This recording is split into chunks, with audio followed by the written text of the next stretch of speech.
Okay, let's go. Let's rock and roll. Let's do it. Welcome to the worst of the best podcast. You wanted the best. Well, they didn't freaking make it. So here's what you get. From Canada And Florida. Ryan and Drew.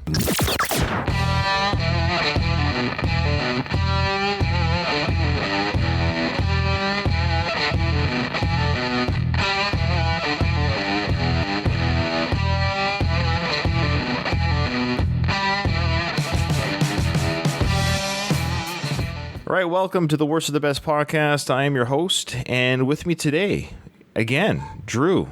Still guest hosting it on the show. We appreciate you coming on. How you doing, brother? I am very, very well today. I hope you're doing very well. I'm not sure if we're still keeping track of how many times this is. When I get to the dirty dozen, you'll let me know. All right. Does it have to be dirty? For me, yeah. Okay. Well, the dozen will be dirty. We'll get there. I'm sure you're right. You're going to get there sooner than later.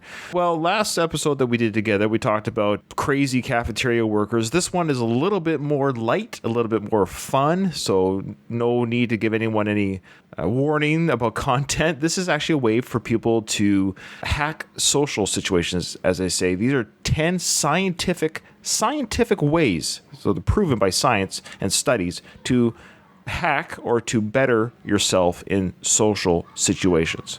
How are you generally speaking in social situations, Drew? How do you rate yourself in a social situation? I am a little too full of anxiety and awkwardness right now to even answer that question. All right, so I think that answers it right there. Well, that probably does do it. When I'm comfortable, I think it's much different. I'm actually pretty good. Yeah, I'm pretty good at reading people and gauging the situation and pretty quick with coming up with things to say in certain situations. Now, I don't always choose the right words, or being human, I misread something. But for the most part, throughout my 44-year life, I have found myself in social situations doing quite well and not really finding too much problem. However, even thinking that about myself, there was things in this list I'm like, oh yeah, I'll do that, I'll try that. And there's one in particular that I really like. However, so this is a good list. These are things that are good. In today's episode, we are picking which hack you think is the least effective, or the one that you will just never do, whatever your reason is. But you're going to pick the worst of the top 10 scientific ways to hack social situations. So I think the more you think about how you act in social situations, the more you lean towards this list. If you are self-conscious or self-aware, then you may utilize these things intentionally. There are certain breeds of people that do these things unintentionally as well.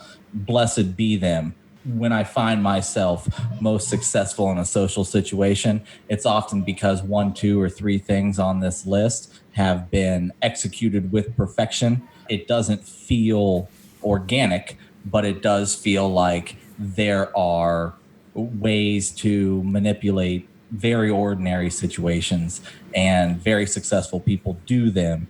They do them intentionally. I will jump into number 10, and I'll tell you, this one was news to me. Way to hack a social situation. Number 10 says, pay attention to the other person's or the other people's feet.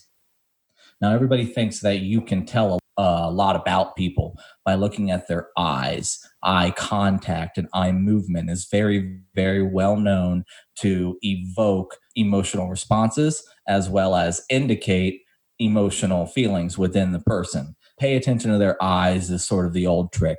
There are scientific studies that show that your feet can tell you whether or not someone is stressed or humiliated or humbled or shy or tired or hungry or angry or horny or nervous.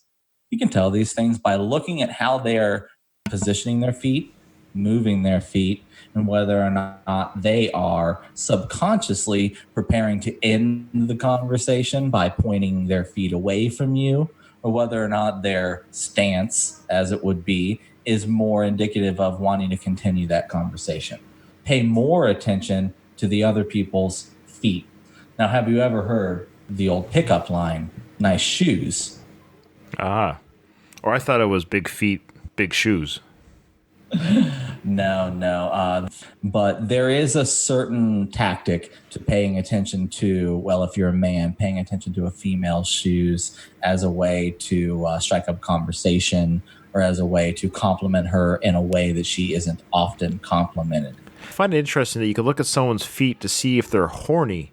I also find it interesting that there are people who have feet fetishes that make them horny. Those two worlds collide. I do think that you've sort of created a monster for that community. It is kind of funny to me that you will see some of the more popular people on social media these days, especially of the female variety, that will post pictures of themselves and place emojis over their feet because they do understand that the foot fetish community is... Oh, really? So they actually censor their feet? They censor their feet. Yes, they do. All right, so number 9. Our show is no exception, and the internet is no exception, but everyone seems to have advice on what to do to prepare for a job interview or any kind of interview. So depending on the source, it may be anything from, color coordinating your clothes to try to sleep with someone related to the interviewer. That's a new one for me. But none of this works, however, as interviewers, and this is true, I believe, are usually looking for a quick decision-making ability and confidence and rarely preparedness. The best way you can ace an interview is by knowing what you're talking about, yes, but also, so this is the key, but it's not how your hair is combed, it's not, if your clothes are coordinated. They're saying, and this is again from science, it's warming your hands up before the handshake. Now, if that sounds random, it isn't. Studies have found that warmth can make someone kinder and more generous towards you. So while they don't know exactly why this happens, scientists say it may be a vestige from our early days. Shared warmth would have at some point helped us establish closer relationships with other people, which would have in turn helped keep us all alive. So for whatever reason, the sensation of warmth is obviously appealing. And there's nothing worse when you shake someone's hand, it's cold and clammy, right? No, that is absolutely the worst. I'll tell you, I really, really like these scientific hacks that go back to what you would call like a Neanderthal brain, what is sometimes referred to in certain circles as like your reptile response, which is subconscious things that are built in evolutionarily, things that make a lot of sense if you can imagine that we are all just hunter-gatherers plus a couple hundred years. This one, when they explain it, and it's not about the coffee or the smell of the coffee or the fact that you're more alert or this or that. It's simply the fact that your hand is warm. That one blew my mind, and it made a lot of sense to me. I have an easy time believing those sorts of theories. Yeah, speaking of reptilian minds, if you haven't already, go back and listen to our Hillary Clinton conspiracy theory episode. And you'll be shocked at the sheer lack of reptilian conversation. You're supposed to do the headline. That's clickbait, right? Now we clickbaited him, but you're right. We actually didn't talk about her being a reptilian. That's a little bit too much. It didn't make the list, right? No. Number 8. It's not a science hack that you do to just sort of change the way that you act, change your personality or your mannerisms. This is an actual science hack that is Botox.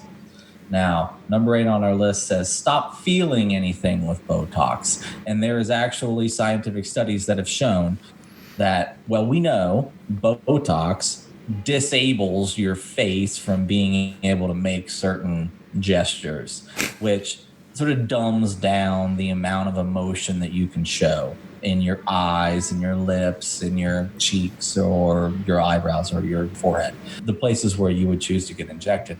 There are studies that have shown that the physical lack of movement in your face can lead to a lack of developing those emotions within your mind.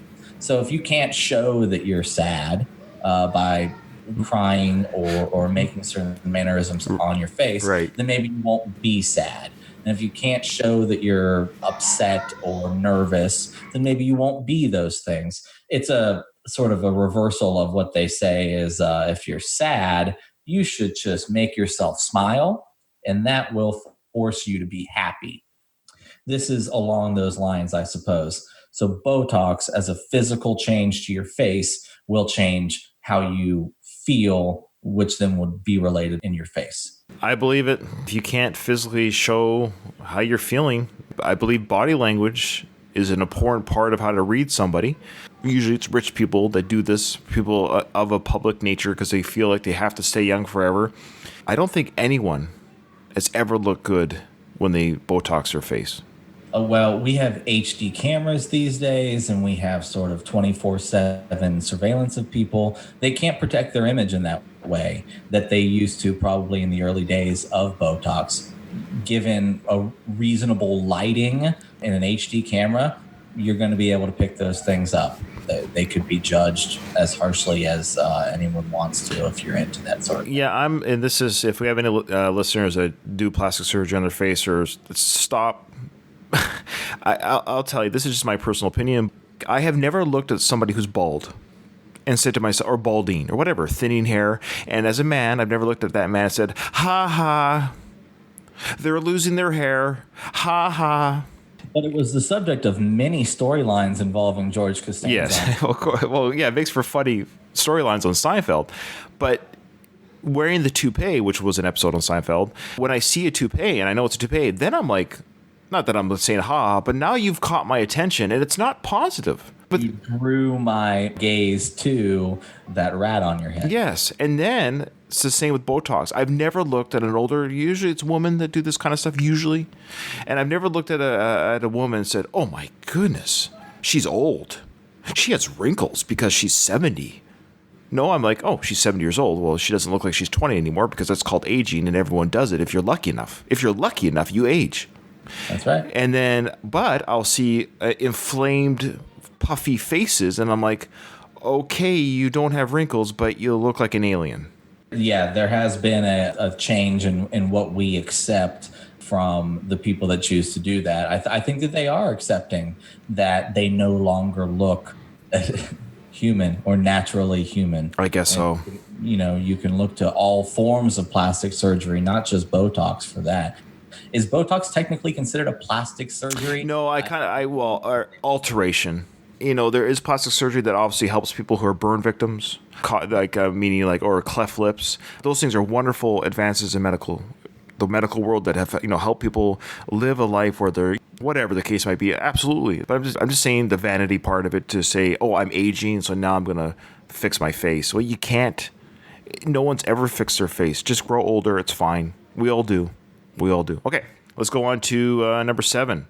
Whenever we're in the middle of an argument, I've been in fights. I don't know if you've ever been in a fight or an argument, but I've been in one. Never. Oh, well, that's amazing. So we tend to dig up complex or elaborate facts to counter the opposing points that we're receiving from the person we're arguing with.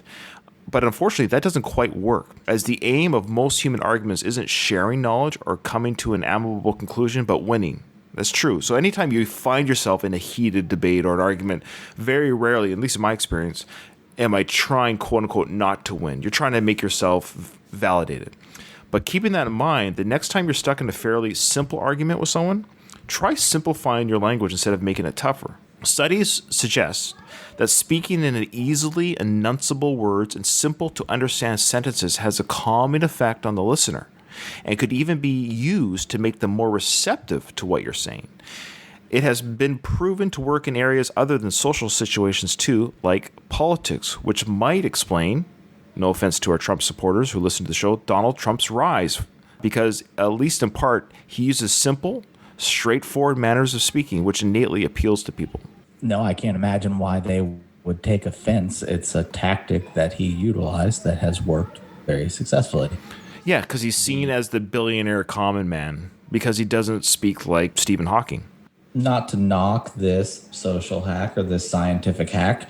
This scientific hack, I believe, has been proven to be successful in reality. But, my personal reaction to it, I believe that if you're going to engage a method of speaking only in general terms, only in easy to understand terms, what you say will necessarily lack nuance. It will lack proper detail or explanation, and it will gloss over what needs to be glossed over in order to be most receptive to the most people. It may ignore truth. Oh, yeah. So what do you say about that? Well, I was just going to say this example this hack is designed for simple arguments with somebody. So maybe not not in a court of law where you have to show every angle of a situation to prove your point, because you're also dealing with professionals like the law, the lawyers and judges, but also the jury has to hear arguments. But at the same time, keep it simple, stupid. That's the acronym that we use, KISS. The reason why we say that silly acronym is because simple doesn't mean not smart. It just means, again, that you're using easily enunciable words and simple to understand sentences. I like it, but this is also for simple arguments, not figuring out a crime scene or piecing together a scientific project with other like-minded thinking individuals, right? This is just maybe at work, family situations. And at the end of the day, and this is just a Ryan hack, this is just a non-scientific Ryan hack, life hack, is it important to quote-unquote win the discussion? I believe it's more important to be kind than to be right. And that's why I love you, Ryan. Number 6. This one's a very interesting one, and I've never attempted it, but I kind of do like it.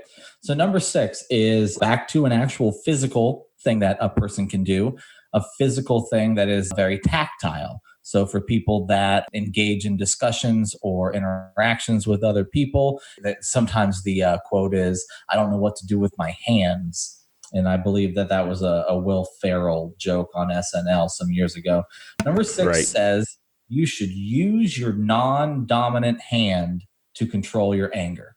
Contrary to what most people think, emotions like rage aren't just limited to people that have short tempers. So you say this guy is temperamental, he's always blowing off. No, there are very, very reasonable and long-tempered people that can still experience moments when they are filled with ire or disdain or rage. In these cases, the suggestion, based off a study done by a professor at the University of Wales, says that switching the hand that you use while doing basic tasks can help you focus on doing those tasks and less on your rage. So in this situation, it would say, clean the house with your non-dominant hand, or try to type a letter or do different things with your computer, like use your mouse with your left hand. You will really focus on the actual task, which you normally do not, and you will have less of the emotional response that's sort of been building up within you. This one seemed out of left field. I'm not entirely sure who would do this, because there are so many things where I would get more frustrated because I'm trying to use my left hand to write, or I'm trying to use my left hand to type when I normally wouldn't. I don't understand how that would lessen my anger. What do you think, Rob? I have a theory. Okay, tell me. Don't know if your research came up with the theory why this might work. I think you explained it in your question as to, would this not increase my anger? But that's the idea, is you're doing something that which is mundane, and you're using your non-dominant hand, because then now you're controlling your emotion in the situation. Now you're focusing on getting the task done without the emotion attached to it. So it would be frustrating, it would be difficult, but that's what you're overcoming. If you can overcome doing something with a different hand, then when you're coming across something else that may have irritated you, or somebody left an empty milk carton in the fridge, maybe you won't be as irritated now experiencing those things, because you've learned to control your frustrations with menial tasks. Something I'll have to give it a shot. What you've sort of explained it is that it's all about focus and it's all about purpose. Maybe in my interpretation, what I think you're saying is an empty milk carton in the fridge isn't so bad once you've written a letter to your grandmother with your non-dominant hand. Now you know what suffering really is. Yes, that could be part of it. Maybe I didn't explain very well, but it's also just training yourself to not get bent out of shape with things that aren't that hard or difficult. Right. Right. So you're doing something difficult, but then you're getting it done. So when you come across that which might have irritated you or triggered you, I hate that word, but it just works. Something that might have triggered you, you're like, oh, you know what? You've actually trained your body to not chemically react to things that are not worthy of that kind of reaction. You're training your fish to fry, right? Yeah, exactly. Bigger fish to fry. Okay, number 5. I love this one. Well, there's a couple. I actually genuinely enjoyed this list because I really love it. I love getting help. It's been fun. Yeah. Well, I love getting help regarding social situations. I'm a social animal. I work in an environment where I do a lot of social interaction. So anytime I can better myself at it. Even though I think I'm okay at it, I love any tool that I can use. And this one I really like. So the spoiler alert, this would definitely not make my worst of this list. Speaking again of heated arguments, have you ever been in a heated argument that's gone on too long or you just want to get out of it? Yes, absolutely. At that point, Never. yeah, good job. When you're at this point, there are very few things that you can really do. You can either completely like blow up, which just makes the situation worse, or shut them up and walk away. But as it turns out, there is something else you can try too, is do them a favor. So you're doing the person you're arguing with a favor to force yourself to like them. This is called the Benjamin Franklin effect. Some of our listeners may have heard of this. He was the first one to theorize that if someone is kind to you once, he or she is much more likely to be kind to you in the future. So that might sound a little baffling, as our actions should be caused by our feelings and not the other way around. So, for example, it sounds like the golden rule, but basically how it works is Benjamin Franklin, he had a hater in his time, someone he considered, quote, a gentleman of fortune and education who could probably become influential in government. So this is somebody that he worked closely with in government, who was of good fortune and education. He wanted this individual to be with Benjamin Franklin on his side of the government because he wanted to use him as a tool. But this guy didn't like Benjamin Franklin, but Benjamin wanted him to like him. So in order to recruit the hater to his side, Franklin decided to ask the man if he could borrow one of the books from his library. The man was flattered and lent the book. Franklin returned the book 1 week later with a thank you note.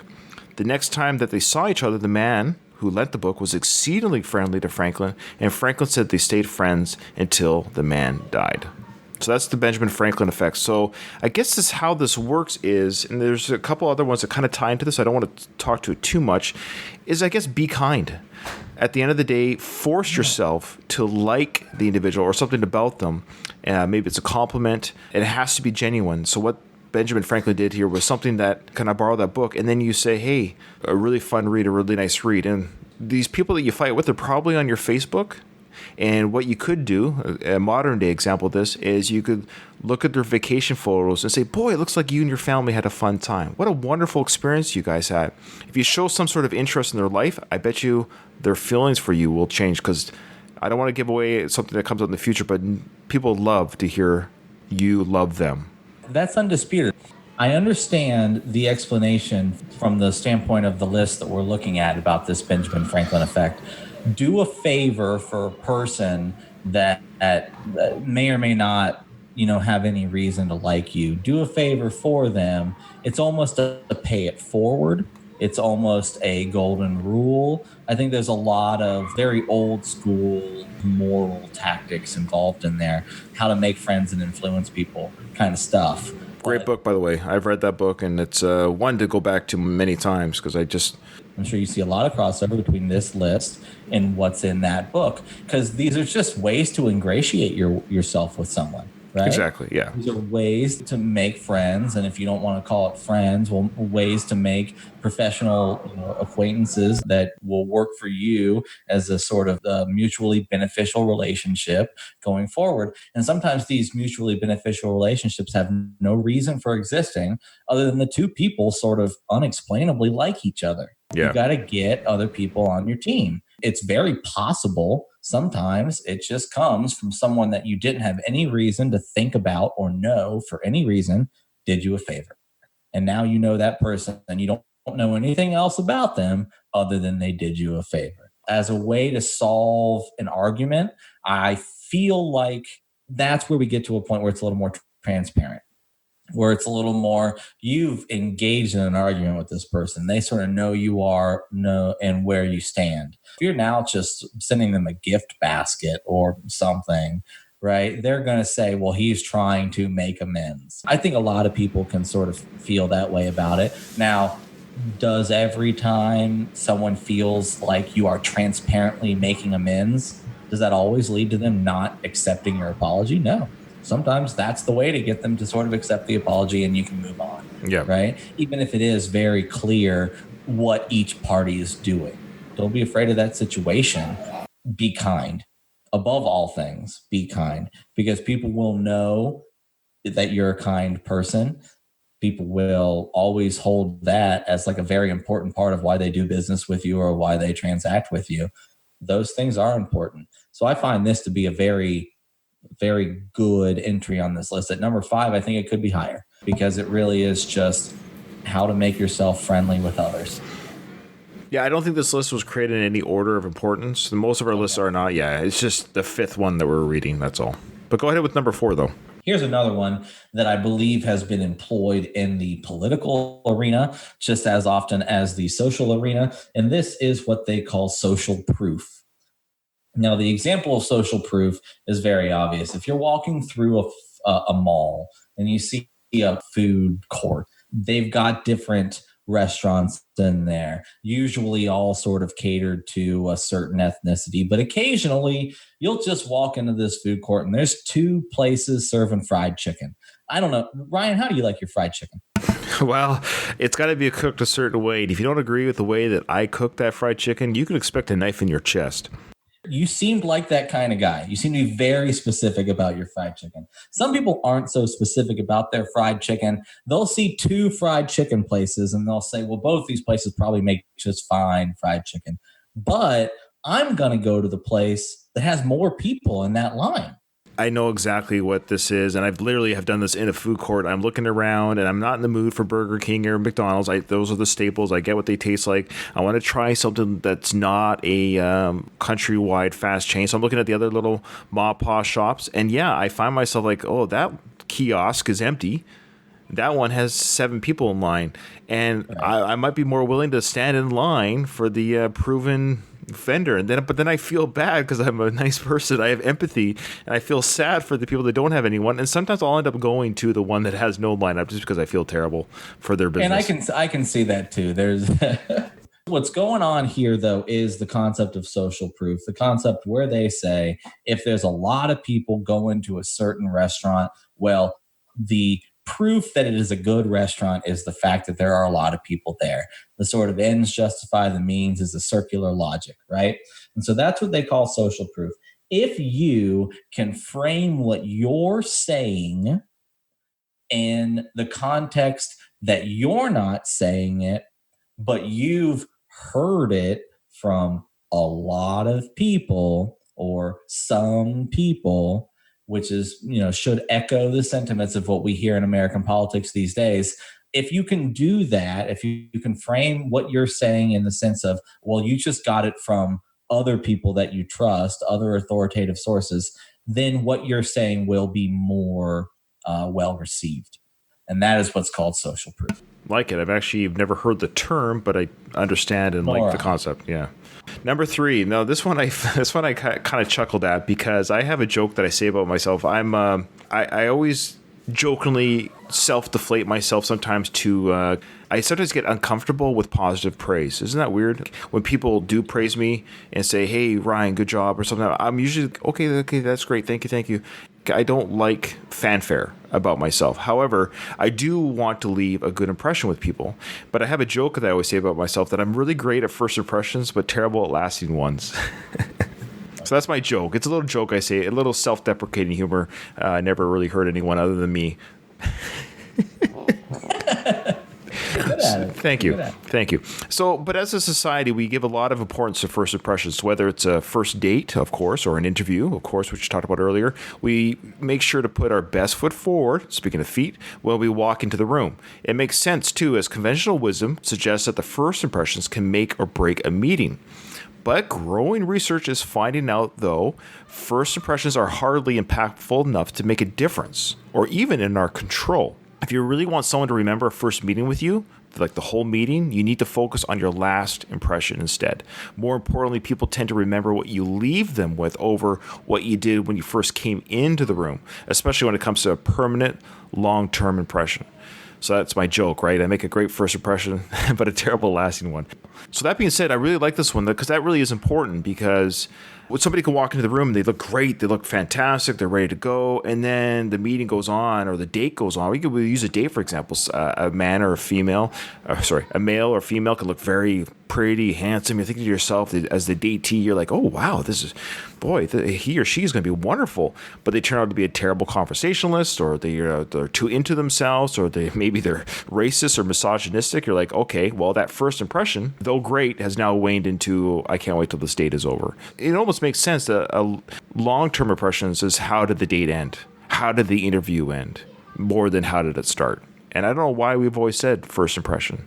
It should be the last impression. How did we leave this situation? So that makes more sense to me anyways. I think first impressions are all tied up in a lot of the snap judgments that people tend to make. And I think that that's maybe why we've gotten so wound up in saying that a first impression is so important. It usually winds up in the context of either a date or a job interview, which are very analogous situations if you look at them that way. Yeah, they would say that certain times a date will judge their date within the first 15 seconds, how they will feel about them. That's what Tinder basically is. It's a microsecond impression that you have about someone's picture. It's not even an honest picture of somebody to begin with, I guarantee. And you're making a decision to yourself, do I want to see this person in public? I think Tinder sort of lends itself to almost like micro snap judgments. Yeah. Because you can have your snap judgment based off the picture that they may have chose to put there. But then your brain says, okay, I've been through enough of these that says that picture may not match up to how they are in real life. So then you have another snap judgment once you see what they really are. So you've sort of made your decision to see them, and then you make your decision to continue to do whatever it is you're going to do with them after you see the actuality. I think that's just sort of where we've come with online presences. Everybody's got an avatar, even if that avatar is themselves 5 years ago when they were in better shape. That's similar, but getting back to the point of first impressions, I think that you make a decision whether you really sort of still want to be in the room with that person within very quick amount of time. But for something like job interviews, where maybe you know something about them and you really are evaluating them, I think that the closing is very important. That's why they call it closing. Closing. Yeah. You actually get to the final goal, is to say that you have performed well enough. You're shaking hands at the end. You don't do any awkward little dance. You don't give them any reason. As you're walking out of the interview, you don't have toilet paper on your shoe, whatever there might be to spoil what was a really good 30 or 45 minutes. Does that make sense? It does. And I agree. Yeah. So the difference between first and last impressions, I think first impressions are whether you still want to be in the room with that person for any amount of time. Last impressions are whether you want to engage in an ongoing relationship. Good. I like it. Number 2. You guys will learn so much from number 2. Scientific hack: cure all your social situations. Chew gum. That's what I got for you, Ryan. That's all I got. What does chewing gum show us? Is that when people are nervous, and a lot of these social hacks are dealing with ways to ease your nerves. As everyone knows, in 2020, we're a very anxious society. There are a lot of reasons for people to be nervous in different situations, and whether or not you like triggered or safe space or social battery or whatever you might hear in colloquy today, there is a lot of concern about how people feel in social situations. So for one, nervous people, may have a tendency to grit their teeth or to want to have a certain oral fixation that may calm their nerves. One of those cures is chewing gum. For many people, being nervous can be debilitating and can hamper their productivity. And they have found through some sort of research that if they chew gum through the day while they're trying to accomplish productive tasks or just sort of maintain themselves through the workday, it can lower anxiety and it can improve their mood. And it can help fight feelings of depression just from chewing gum throughout the day. I've had a problem in the past with gritting my teeth, trying to focus and doing that. And I've been told by dentists that it's not healthy. There's a lot of ways that you can try and get around that. It's an emotional thing that is manifested physically. Chewing gum is one of our solutions as a social hack on our list. It can help you fight depression. And unfortunately, in my job, I'm not allowed to chew gum on the job. Tell me about the rationale for that. You're asking for a military rationale for the rules? I have to talk about Florida all day, every day. You give me some Canada, Ryan. Give it to me now. Well, I can't speak for the U.S. military or other militaries. I just know in Canada. But yeah, why we can't chew gum? It's the same reason we're not allowed to put our hands in our pockets. I'm sorry. You just opened a cans of worms here, Ryan. Hands in pockets? You can't have your hands in pockets and you can't chew gum. I would say that the old guard would argue with me and say, well, it looks unprofessional. Oh, fair. Yeah, exactly. There might be some old tradition, old rules as to that, but chewing gum in your hands in your pocket, you cannot do because it might look unprofessional, even though science has proven that chewing gum could actually reduce stress and depression, which is an issue that all militaries have, I believe, with their members, depression and stress. So maybe they should reinvestigate this issue with science. There you go. Are there any other things that you are allowed? So you're allowed to smoke, obviously in the appropriate areas to smoke, but I would argue, wouldn't it be better to have your members chew gum? What about the chewing tobacco? I don't do these things, but I think you can chew tobacco in the areas that you can smoke, but only in those areas, of course. You can't chew tobacco throughout the building or anything like that. I'm looking at you. You've got a nice jaw and some teeth there. I know that you don't chew the tobacco. No, I have a friend that does, and I find the habit absolutely disgusting. That's just my opinion. I live in Florida. What do you think I deal with? Ugh. All right, number 1, you ready? Yeah, I'm so ready. Okay, this one kind of ties in with number 5 that I read out earlier, the Ben Franklin effect. Now, some people tell you that the fake it till you make it approach is how you should be, to make it look like you know what you're doing all the time. I hear it all the time at work, especially when I'm in a new position at a job or a new promotion or something. So fake it till you make it. And I kind of get what people are saying. Like maybe you'll just stumble upon what you need to know when you just pretend you know. But a researcher at Harvard, you might have heard of this school, found out that asking for help may actually make you appear smarter for multiple reasons. For one, admitting that you don't know something comes across as a sign of wisdom, as gathering more information to fill gaps in your knowledge is an inherently smart thing to do. More importantly, asking for help makes the other person feel important and intelligent, in turn improving his or her own opinion of you. Now, I've seen this at work, and I won't say any individuals, and I won't even say if it's my current position or not, just in case someone from my job is listening. But that's what I mean. It may not have anything to do with today. This could have been a 5-year ago example. But I've worked with somebody who thought they were pretty smart, right? And I recognize that they thought that way about themselves. I don't think they are, and I don't think my opinion is wrong, but they thought that they were pretty smart. However, I was new at the job, and I didn't have all the answers, and so I still went to this person to fill in my gaps of knowledge that I needed to know. So I went to him, and I told him, like, you are my mentor. You are helping me. And this guy just worshiped the ground I walked on. That is a phenomenal story, and I'm very familiar with the same thing. Nice enough person, don't get me wrong, but he just truly felt that he just knows everything. And the more that I learned at the job, I realized that he didn't know everything. In fact, he actually got a lot of things wrong. But because I went to him for help, and I thanked him for his help, and I would say, oh, hey, person, I could use some information here that I don't have. And I was never lying to them. I legitimately didn't have some information. And he would give it to me.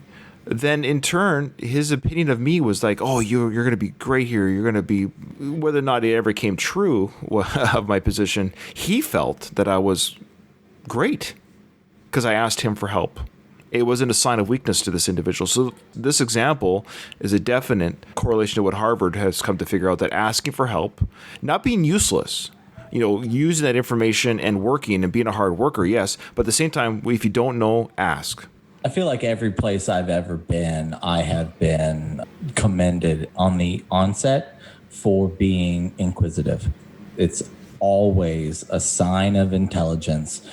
I don't believe in there are no stupid questions.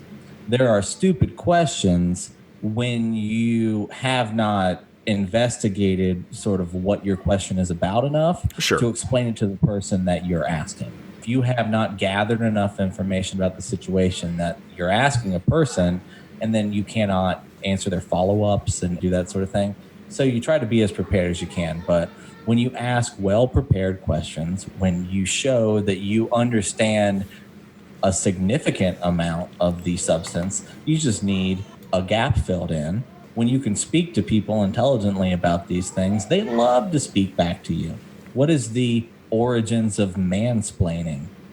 What is the reason why people that are sort of very high up in positions really enjoy explaining what it is they do or what their industry is about, or it's just pouring this out? They will do it on end to the point that you are annoyed as heck. It's always been a benefit to me in a new position to ask, be inquisitive, and ask questions to your superiors. It ingratiates them to you. It makes them know that you are seeking to understand what you're doing, both your role and within the company. That is the best thing that you can see in a new onboard, I believe. Good. All right. You're going to give us a recap. I'm not as good as you at it, but I'll try here. I'll keep it simple. I'll keep it simple, stupid. All right. So feet don't lie. So look at people's feet. Don't just look at their eyes. And I would say this is just overall body language, but look at their feet. See how they're looking. Make sure your hands are warm in a handshake. No cold and clammy, folks. No cold and clammy. Fill your face with Botox, because if your face can't show the emotion, you might end up lacking that emotion. In an argument, we could say this: keep it simple. Be like Trump. Be simple. Sorry. When you're angry, or to help limit future angry situations, try doing tasks throughout the day with your less dominant hand to help control your anger in future situations. The Benjamin Franklin effect, that just means being kind to somebody. Force yourself to be kind to them when you don't want to be, and you'll see that they will be kind back to you.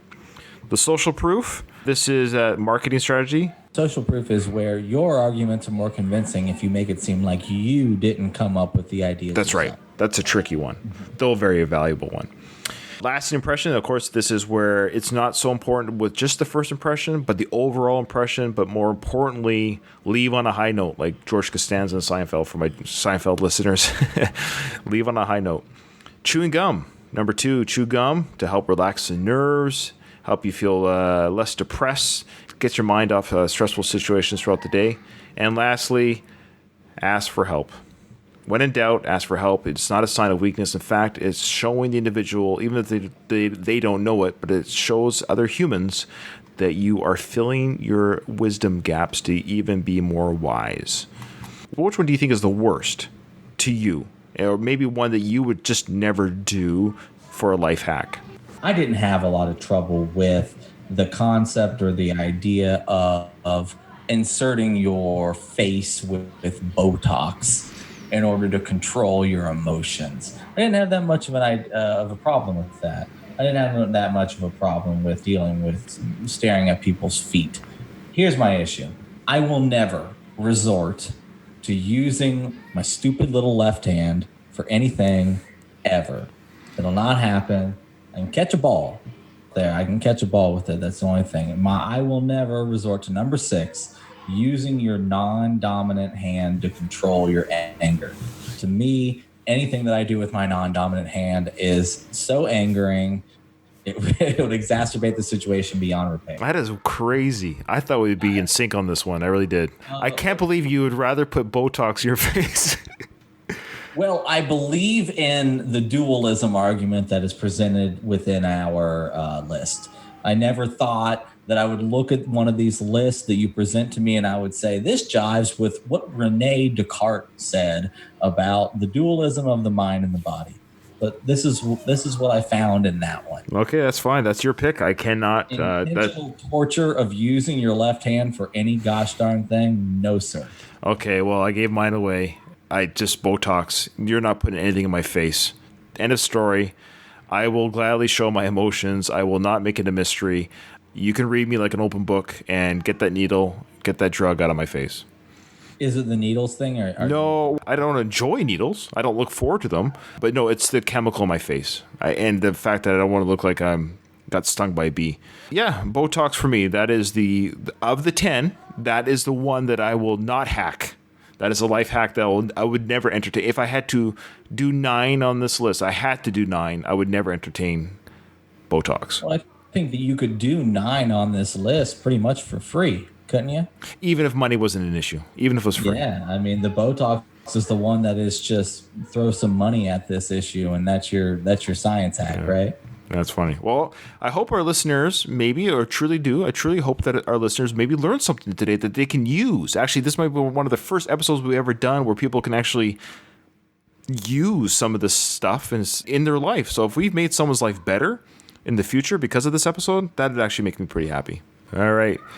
Remember, in front of every silver lining, there's a cloud, and we're here to help you find it. Thanks, Drew. Thanks for coming on. When are you going to let me do the outro? Do you want to do it? Yeah. Let me do it. Okay, you go. In front of every silver lining, there is a cloud. This has been the Worst of the Best podcast. Beautiful. Well done. Couldn't have said it better myself. Did I do it? You did it. No, I messed up just as much as you would have. No. My mess ups are edited out.